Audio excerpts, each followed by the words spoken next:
All right. Hello, everyone. I'm here today with Neil Anders from American Financial, and I am, just calling on him today to give all of us a update on the market and have some questions. So, Neil, let me first introduce yourself to everyone. I appreciate that. My name is Neil Anders, and I am branch manager here of American Financial Network. Our base office is here in Newport Beach, California. So here with all of you wonderful, the people that are at least plugging in from Southern California.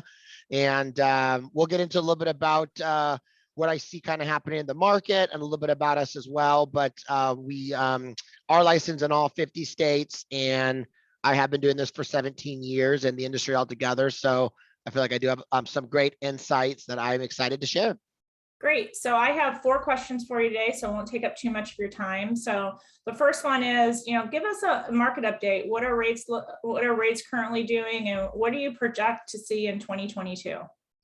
Okay, that's a great question. Well, obviously, we've all been very spoiled and enjoying historically low rates for quite some time. But as we all knew, obviously that trend would not continue forever. So it does seem like rates are going to slowly start to go up.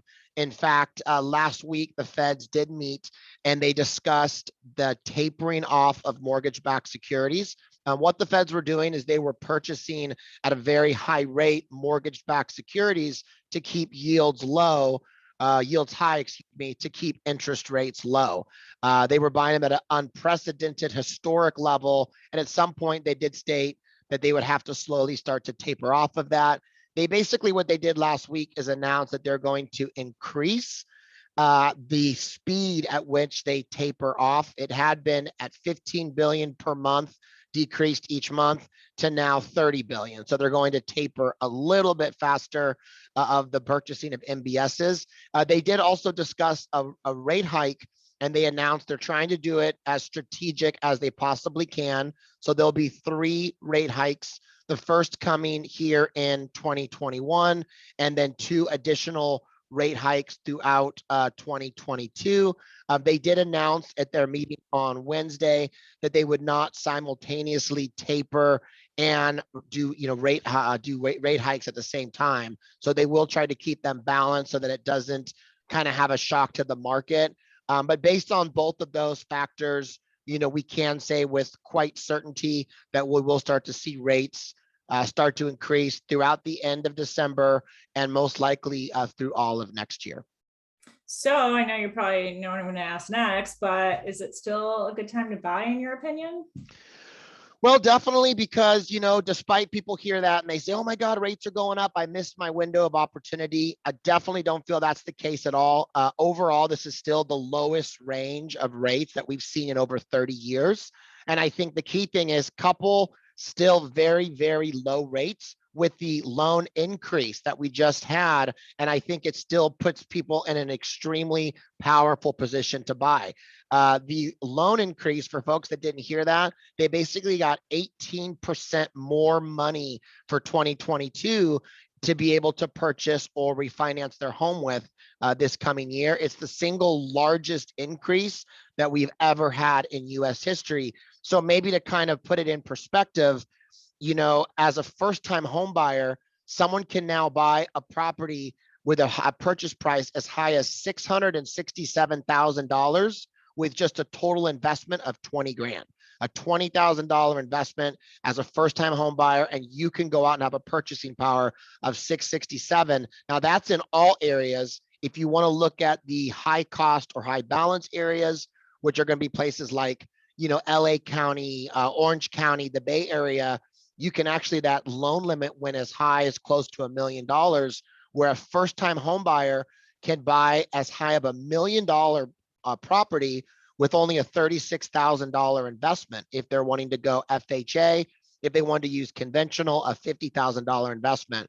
But I've never obviously seen anything like that. None of us have, for someone in a high cost area to buy $1 million home with something as little as a $36,000 investment is just absolutely incredible.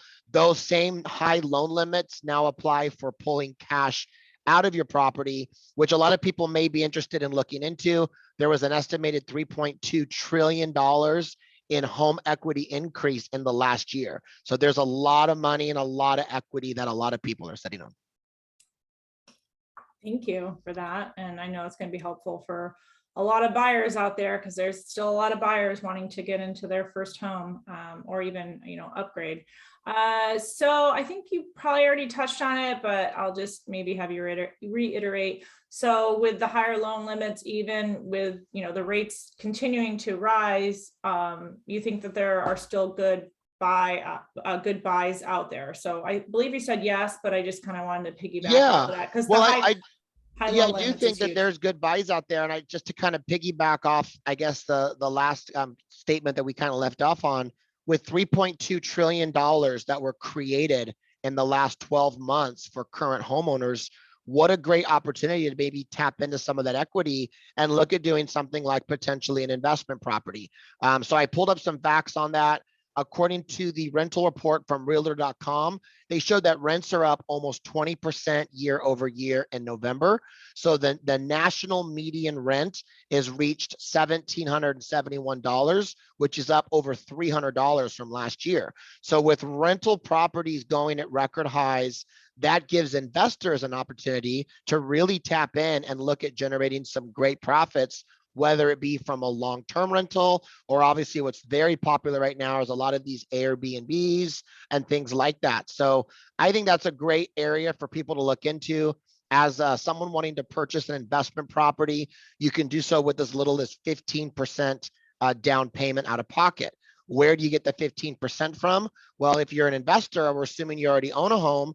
If you tapped into this equity that's gone up in the last year, you probably are sitting on equity already in your current home that you could do a very inexpensive cash out refi, pull the 15% down from your existing property and roll that over with no money out of pocket into an income producing property.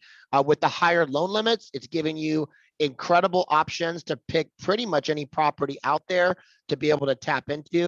And with where we can see rent numbers going and Airbnb numbers going, definitely think that there are some great opportunities for investors to position themselves in front of these trends and generate a lot of consistent cash flow. Absolutely. Absolutely. It's never, it's definitely a good time to invest. And with these programs that you're talking about, it's definitely good for investors looking to do things like that. So last but not least, anything additional, like any additional programs that any unique programs that your company offers that you're known for that would help maybe like a first-time home buyer or an investor going into, wanting to, build up their home ownership? Yeah, absolutely. So here with American Financial Network, we do tap into all down payment assistance programs. A lot of them are run state by state, even though some are nationwide. Here in the state of California, there are 17 different down payment assistance options. Wow. So a lot of opportunities that most people aren't even aware of. We are signed up with all 17. So if someone, a first-time home buyer, comes to us, we'll go through option by option to find out what are the top 2 or 3 that maybe fit their unique set of circumstances best. As far as for like investors, again, great opportunity options. In fact, California is the #1 state in the entire country for having more self-employed individuals. In fact, if you take states 2, 3, and 4, there are more self-employed buyers in California than the next 3 states combined.